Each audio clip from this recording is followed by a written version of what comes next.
Hi,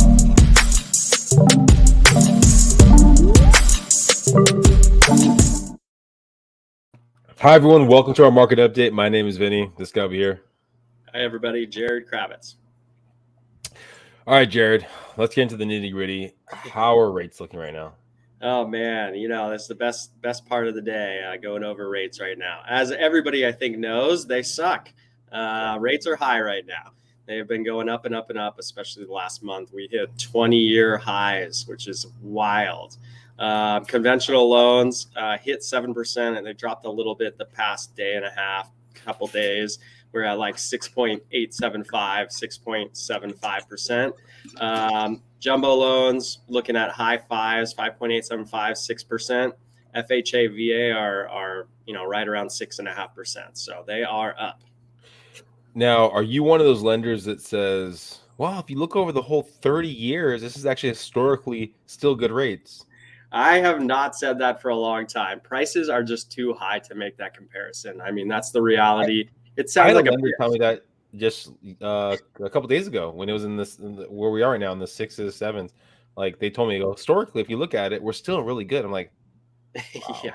When housing prices were $30,000 for a home that's now $1 million, it makes a big difference. So no, I don't say that. I don't like saying it. I think it's a gimmicky thing. Let's just be honest. It costs a lot, but we again, we always try to get creative, right? That's the whole thing. Well, so what are some creative ways people can still purchase, make their payments palatable? What are scenarios you throw out there? Yeah, I mean, the main thing now, which I'm sure you've talked about on your show, the 2-1 buy down program. That's what a lot of lenders are offering. And it's a great move, I think, to lower the payment to make it a little more, like you said, palatable for the first 2 years. Essentially what you're doing is you're getting a seller credit, and that credit goes into, instead of going towards closing costs or directly towards like a rate buy down, this is a temporary buy down. So 2% gets you a 2% rate deduction for 1 year. So that is a huge savings. I mean, that's pretty much the best program that you're going to get to be able to make it affordable. I mean, if we're talking about rate at 7%, if you're getting it down to 5%, that's going to be much, much better for you. The hope is that after that first year, it turns to 1%. So it goes back up to, let's say, 6%. After that time, you're going to refinance into a lower rate, lower term to make it better for you. So what it's doing, it's really just taking the seller credit and it's applying it to your mortgage payment. That's how it works. It sits in an account and goes towards your payment. So something to think about. I mean, this is a long ways out. No one has a crystal ball. I mean, if you watch these market updates for the last couple of years, I mean, I was talking about it probably before COVID about the market was going to correct, and it did the opposite. We went up around like 30-some%, right, across the board. I mean, so it's hard. I mean, to really gauge where things go. Yet there is so much pent up, I don't know, aggression. We pulled the buyers from before because rates were so low, right? So we lost some of those buyers that would be buying today. But then rates have gone up. Prices went up roughly about 30%, 35% across the board. So the affordability of things has really gone down, right? It's not as affordable for people to purchase, right? Yeah. And I personally don't think that we've seen the effects of COVID yet. I mean, there's still stuff that's going to come out. And you might see some more foreclosures. But the one thing you have to remember is inventory now is roughly about 4,000. You see that clicker below, right? We have roughly about 4,000 properties out there. So we're going to need inventory to jump up probably by double, if not more, right? Before we actually see that drop down in pricing. Right. Yep. So to really kind of think that out, yes, the last correction that we had was about a 50% drop across the board. But is it going to be that big of a drop? No matter how long it takes. I mean, maybe it won't be, but for a lot of these things you're doing the 2-1 buy down, right? Let's say you're putting 20% down. If the market goes down by 10%, you still have the ability to refinance it, maybe a different loan, but hopefully rates will be at a lower point. So things to kind of think about. There's a lot of unknowns out there, but at least you're protecting yourself for the 30-year fix, but you're making your life a little bit easier for 1 and 2 for the next 2 years. Yeah.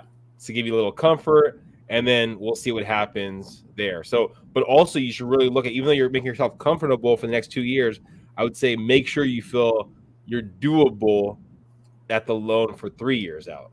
Yeah, absolutely. That's the big thing is run the numbers. So you got to make sure, because the note rate is the note rate. You're getting that you're stuck with that on the 30 year.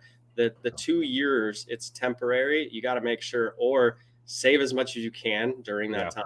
If it was affordable for you at the highest amount, save, and then you've got a little pool that you're going to be able to apply towards the higher cost, or use that, refinance, do a buy down. There's a lot of options what you can do with that money that you've saved during that time. So that's the creative part. If you're barely getting in on it for year one, be very hesitant, because I've heard some lenders where they talk about, this was like this year in July, which I was dumbfounded, where it's like, get an adjustable, get the rate right now, and you can refinance it end of the year at a better rate. And if you would have done that, rates have gone up drastically higher. So just be aware of who you're working with and talking to.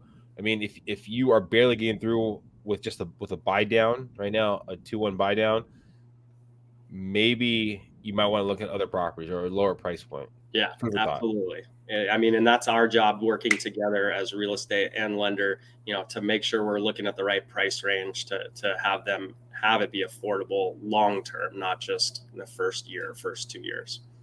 Well, you know what? I always love putting Jared to the test. So let's.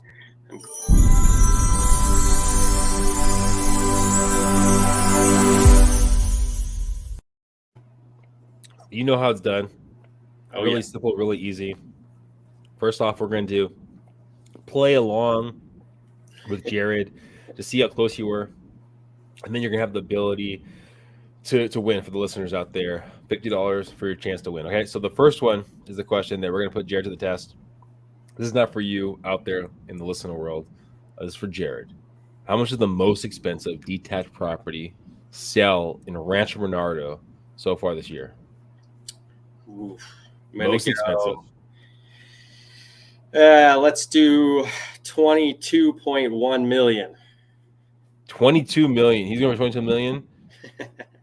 It's a little bit lower than that. It's a third of the way. So we're talking about a little bit off. Okay, now you got a gauge of how good Jared is. He's a little off. But so when he gets his answer to this one, how much of the least expensive detached property sell in Otay Mesa so far this year? What's your guess, Jared? Least expensive? I'm going to go 608,000. All right, so he was about a third way off on the other one. So and now he's saying about 608 on this one in Otay Mesa. So you can go with him. You can say maybe he's a third off. Maybe he's under, whatever it might be. But whatever it might be, all you got to do is text below for your chance to win $50. Really simple, really easy. Any last words of wisdom that you want to throw out there, Jared? No, nothing good today. No, just stay strong in this market. If you're waiting, if you're looking, just be patient. That's what I always say, is like, take the time, don't rush anything. Stuff's going to go up and down. You might find the right house has a big price drop all of a sudden, and just have your realtor, this guy, looking out for you. That's the big thing. And something to think about, if you've had bad credit, don't have money to put down, anything funky with your situation, this is the time to really, really look at buying a house. If your file is really, really clean, maybe you hold off for a little bit. Maybe you hold off. Unless that opportunity comes about. But if you have warts on your file, sellers are willing to be flexible with your situation a day. You can get into a property. There's so much flexible financing that's happening right now. So if you're one of those people that needs some kind of creative financing to get in there, get the call, text below, and reach out. But if you're clean, maybe hold off for the time being. Thank you guys for watching. Please subscribe, please share, reach out with any sort of question.